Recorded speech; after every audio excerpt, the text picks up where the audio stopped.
Hello student, आज हम शुरू कर रहे हैं लेक्चर दूसरा है क्लास 10th का फिजिक्स, जिसमें हम पहले लेक्चर में पढ़ाए थे प्रकाश क्या है, प्रकाश के गुण क्या है और प्रकाश के स्रोत क्या क्या है।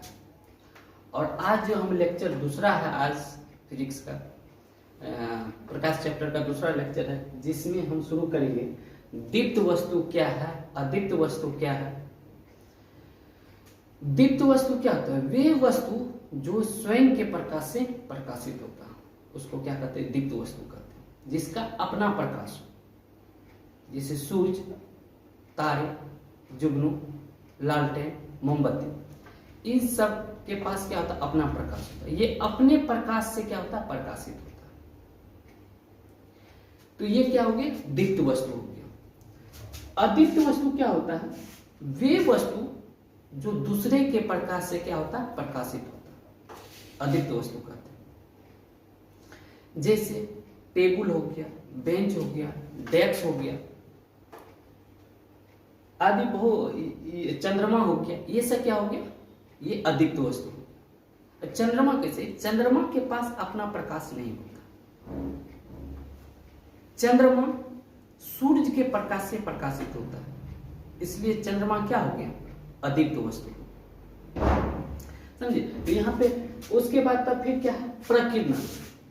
प्रकीर्णन जो होता है, सूक्ष्म कण जो होता है, जो धूलकण जिसको कहते हैं, हवा में जो मौजूद कण जो होता है वही होता है सूक्ष्म।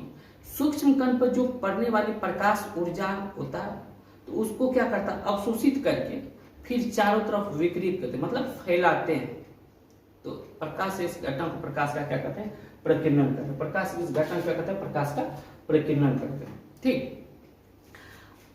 उसके बाद तब फिर किरण पुंज क्या होता है? प्रकाश के किरणों के समूह को क्या कहते हैं? किरण पुंज कहते हैं। प्रकाश के किरणों के समूह को क्या कहते हैं? किरण पुंज कहते हैं।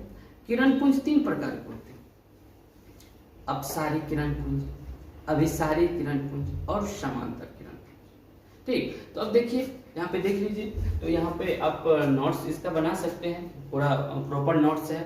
तो देखिए, दीप्त वस्तु वे वस्तु जो स्वयं के प्रकाश क्या है? स्वयं के प्रकाश से प्रकाशित होता है। देख लीजिए, तो उसे क्या कहते हैं? दीप्त वस्तु कहते हैं। सूरज हो गया, तारे हो गया, जुगनू हो गया, लालटेन, मोमबत्ती, ये सब क्या हो गया? दीप्त वस्तु।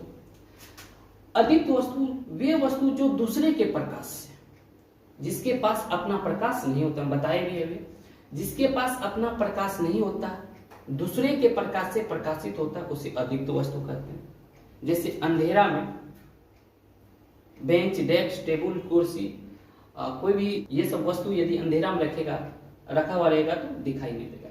जैसे ही बल्ब जलाए, चाहे मोमबत्ती जलाए, चाहे लालटेन जलाए, तो वो क्या तो वस्तु दिखाई देती है, क्योंकि वो दूसरे के प्रकाश से प्रकाशित होता है। इसलिए ये क्या हो गया? अदीप्त वस्तु। टेबल, कुर्सी, बेंच, चंद्रमा, ये क्या हो गया? ये अदीप्त वस्तु। चंद्रमा का अपना प्रकाश नहीं होता, चंद्रमा के पास अपना प्रकाश नहीं होता, या सूरज के प्रकाश से क्या होता है? प्रकाशित होता है, इसलिए ये क्या है? अदीप्त वस्तु है। प्रकीर्णन। प्रकीर्णन सूक्ष्म कण, मतलब जो बताए धूलकण जो होता है, या हवा में जो मौजूद कण जो होता है, उस पर पड़ने वाली प्रकाश ऊर्जा को क्या कहता है? वो अवशोषित कर लेता, फिर चारों तरफ क्या करता है? विकिरित, मतलब फैलाते हैं। तो प्रकाश इस घटना को क्या कहता है? प्रकाश का प्रकीर्णन। अब किरण पुंज, प्रकाश की किरणों के समूह को क्या कहते हैं? किरण पुंज कहते हैं। किरणों के बहुत सारे किरण, मतलब समूह, मतलब समूह में क्या होता है? बहुत सारे लोगो होता है, लोग होता है, चाहे किसी भी चीज का, मतलब बहुत सारी चीज जो होता है वही क्या होता है? समूह होता है। लोगों का, बहुत सारे लोगों का भी क्या होता है? समूह होता है। वही यहाँ पे है। तो किरण के समूह जो होता है, बहुत सारे किरणों के समूह को ही क्या कहते हैं? किरण पुंज कहते हैं। ये किरण पुंज तीन प्रकार के होते हैं: अपसारी किरण पुंज, अभिसारी किरण पुंज और समांतर किरण पुंज। अब देखिए, अपसारी किरण पुंज क्या होता है? अपसारी किरण पुंज होता है जब प्रकाश एक बिंदु से निकलकर विभिन्न दिशाओं में फैलती है, उसको क्या कहते हैं? अपसारी किरण पुंज। मतलब एक बिंदु से निकलेगी, फिर चारों तरफ क्या होता है? विभिन्न दिशाओं में फैलती है, तो उसको क्या कहते हैं? अपसारी किरण पुंज। जैसे क्या, जो हम क्लास में बैठे हुए और क्लास से जब निकलते हैं तो चारों तरफ सब अपने अपने तरफ निकल जाते हैं, तो वो क्या होगा? फैलना। एक बिंदु से निकलकर चारों तरफ फैलना। चाहे एक रूम में सब आदमी बंद है, बहुत सारे लोग बंद है, वहां से निकलकर सब अलग अलग जगह चले जाते हैं, तो वो क्या हो गया, अपसारी किरण, मतलब एक बिंदु से निकल के विभिन्न दिशाओं में फैलना, वो क्या होता है, अपसारी किरण होता है। समांतर किरण पुंज क्या होता है, एक दूसरे के पैरेलल, मतलब समांतर में जब किरण गति करता है तो उसको क्या कहते हैं, समांतर किरण पुंज कहते हैं।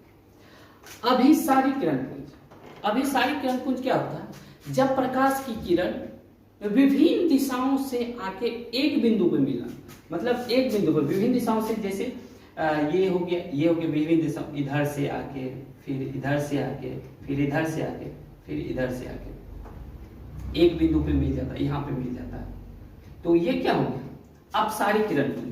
जैसे क्लास में बैठते हैं तो बहुत अलग अलग जगह से बच्चे आते हैं, फिर क्लास में बैठ जाते हैं, एक जगह बैठ जाते हैं, तो उसको हम एग्जाम्पल के तौर पे समझ लेंगे अभिसारी किरण पुंज, समझे, ये क्लियर हो गया। तो इतना हम आज रहने देते हैं, फिर पार्ट 3 हम कल लेके आएंगे, चाहे परसों, देखते हैं लगातार, लेकिन पूरा हम सब्जेक्ट पढ़ेंगे।